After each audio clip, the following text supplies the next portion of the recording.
देखो बिल्कुल थी, सबका एक अलग अलग तरीका होता है गेम खेलने का। मैंने बहुत ही सेफ प्ले बोला, क्योंकि देखो जो इंसान वहाँ पे आपको पसंद नहीं है तो आपके पास ऑप्शन होता है कि आप उसे नॉमिनेट कर सकते हो। उस घर से नॉमिनेशन हर हफ्ते होती है और यहाँ पे तो हफ्ते में 2 बार होती थी। तो मेरे को नॉमिनेशन से मैं बचती थी, क्योंकि लोग मुझे नॉमिनेट इसलिए नहीं करते थे, क्या पता मैंने उनके दिल में जगह बनाई हो और घर में मैं अच्छा कर रही हूँ तभी लोग मुझे नॉमिनेट नहीं करते थे। और नॉमिनेट नहीं हुई तो इसलिए मैं आउट नहीं हुई, इसलिए मैं टॉप 5 में पहुँची। कृतिका, प्रेस कॉन्फ्रेंस के बाद आप बहुत लो हो गई थी, क्योंकि हमने देखा आप जिस तरीके से बाथरूम में रो रही थी, जी। और आप कहीं ना कहीं डीमोटिवेट आप भी हो गई थी और अरमान जी भी हो गए थे, क्योंकि उन्होंने कहा कि मैं नहीं चाहता कि मैं विनर बनूं और तू मुझे नॉमिनेट कर देना। ये लोनेस क्यों? क्योंकि आप लोगों ने कहीं ना कहीं एक्सेप्ट तो कर लिया है कि हमारा रिलेशनशिप है, सब अच्छा है, तो फिर क्यों इतना लो फील किया आपने? देखो सबसे पहले तो जितने भी लोग हैं मैं सबको ये बोलना चाहती हूँ कि हम तीनों बिल्कुल भी सपोर्ट नहीं करते पॉलीगैमी को। और शादी हो गई है, इसको 7 साल हो गए। जब हम लोगों ने शादी की थी हम लोग सोशल मीडिया पे नहीं थे, चीज़ें हो गई। बस यही है कि हाथ जोड़ के सब लोगों से यही रिक्वेस्ट है कि हम लोग बिल्कुल भी सपोर्ट नहीं करते 2 शादियों को। और उस टाइम पे जब मैं बिग बॉस के घर में थी तो ऑलमोस्ट मुझे 35 डेज हो चुके थे। 35 दिन से अपनी फैमिली से दूर थी, पायल से दूर थी, अपने बच्चों की कोई खबर नहीं थी। तो अचानक से इतने सारे लोगों ने जो क्वेश्चन पुट करे, हाँ मैं मानती हूँ कि जो चीज़ें हुई वो एक एक्सपेक्ट मतलब कि बोलते हैं कि वो एक्सपेक्टेड नहीं था जो चीज़ें हुई, और बहुत ही अलग चीज़ है। तो पर जो लोगों के क्वेश्चन थे ना वो कहीं ना मुझे हर्ट कर रहे थे, और मुझे ये चीज़ सुनने में आई थी कि पायल के बारे में जो लोग बोल रहे थे तो वो चीज़ों के बारे में मुझे ना टेंशन सी हो रही थी। मतलब कुछ चीज़ें मुझे खाई जा रही थी, और हम बिग बॉस के घर में थे, मेरे पास फ़ोन नहीं था कि मैं अपनी फैमिली को पूछ सकूं क्या वो ठीक है, क्या मेरे बच्चे ठीक है।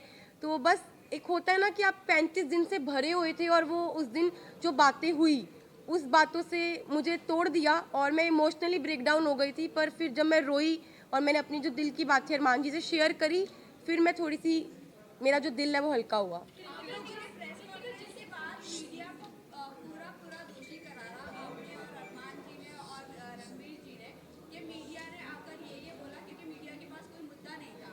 बाहर बैठे बैठे अगर पायल कंट्रोवर्सी क्रिएट कर रही है खुद ही कि वो डिवोर्स ले लेगी नहीं करेगी ऐसा वैसा, फिर आप लोगों ने ये ड्रामा क्यों एज आप लोगों ने ब्लेम ऐसे क्यों किया कि मीडिया की ही गलती है, मीडिया ने ये किया, पायल ने ऐसा नहीं बोला होगा? क्या ये बात हेडलाइन बनाने के लिए पायल कर रही थी सब कुछ? तो देखो अभी तक मेरे को फ़ोन नहीं मिला है, मैं डायरेक्ट घर से आई हूँ। अभी तक मैंने फ़ोन यूज़ नहीं करा। जिस टाइम मैं घर पे थी तो मुझे जो चीज़ पता चली, क्योंकि देखो मैंने घर में ये चीज़ सुनी नहीं थी, ना मैंने देखी, ना अपनी आंखों से देखी, ना अपने कानों से सुनी कि पायल क्या बोल रही है। तो मेरे को एक कहीं ना कहीं अरमान जी को, रणबीर जी, सबको ये लग रहा था कि हो सकता है कि कोई कोई मेरे को फॉल्स स्टेटमेंट दी हो या कोई बात को घुमाया गया हो, क्योंकि जब तक इंसान अपनी आंखों से नहीं देखता, अपने कानों से नहीं सुनता, वो विश्वास नहीं कर सकता। लेकिन अरमान जी ने पूरे सीजन में एक दूसरे की सुनते हुए लोगों के ऊपर तहमतें भी लगाई और उन्होंने बराबर से जवाब भी दिया। वो आपको नहीं लगता है कि वो सही है? अगर लवकेश के बारे में कोई आकर बोल रहा है कि वो चेकआउट कर रहा है तो वो बराबर से उनको ऐसा लग रहा है कि हाँ वो सच बोल रहा है, लेकिन जब हम आकर कोई मीडिया आकर आउट बोल रही है तो वो आपको गलत लग रहा है। वहीं मुनव्वर ने भी आके सेम बात बोली डिवोर्स वाली बात, तब भी आपको नहीं यकीन हुआ?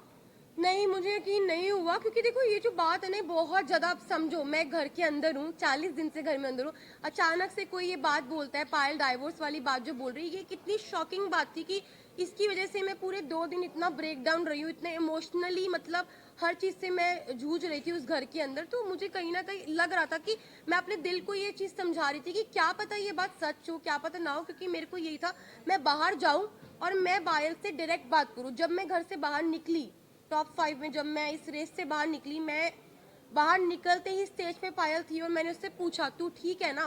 उसने बोला हाँ मैं ठीक हूँ। बाकी बात की, अभी तक मैंने फोन अपने नहीं देखे, कुछ नहीं देखा। वेदिका जी, आप मेरा सवाल आपसे है कि जैसे कि Payal please one by one please. Payal कह रही कि डिवोर्स में लेने जा रही है, उसका मतलब पायल ने बिना डिवोर्स लेके आप दोनों ने शादी की, तो इसका मतलब आपकी शादी तो नल एंड वॉइड हो गई है according to the Indian law, कि अरमान और जो आपकी शादी है वो असली रियल में शादी है ही नहीं है कानूनी हिसाब से। ऊपर आप क्या कहना चाहेंगे? देखो मैं सबको यही बात बोल रही हूँ, हम लोग पॉलीगैमी को सपोर्ट नहीं कर रहे, जो 2 शादियां इसको बिल्कुल भी सपोर्ट नहीं कर रहे। और जो मेरी अरमान जी की शादी है, जब पायल ने रेडी हुई, पायल की मर्जी थी तभी शादी हुई, और Payal as a first wife, legal wife, अगर वो ऑब्जेक्शन उठाती है तो उस चीज़ के लिए मतलब कि हमारी जो लॉ है वो हमें बोल सकती है। और मैं यही बात बोलूँगी कि जो हो गया प्लीज़ वो हो गया, बार बार एक ही। एक और सवाल है जी। कि अरमान जो का काफी गंभीर एलिगेशन है 11 ईयर ओल्ड गर्ल का रेप का अक्यूज है, उस पर आप क्या कहना चाहेंगे?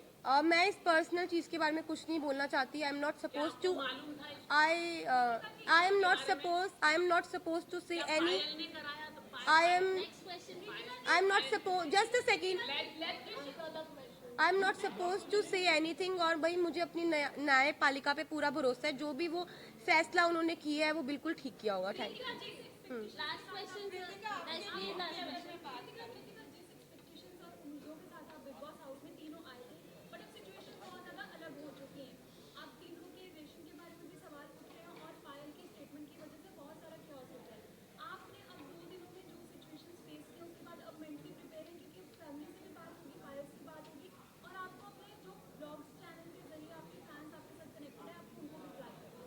जी मैं बिल्कुल प्रिपेयर हूँ हर चीज़ के लिए। हम तीनों ने जो हमारा रिश्ता है वो आप लोगों को सभी को पता है, और मुझे पता है कि वो इतनी इजीली नहीं टूटेगा। अब मैं बाहर आ गई हूँ, जो भी चीज़ें हैं, जैसी भी चीज़ें, सारी चीज़ें इकट्ठी बैठ के फेस करेंगे। एक सवाल आपके लिए है कि आप थैंक यू। अरमान का नाम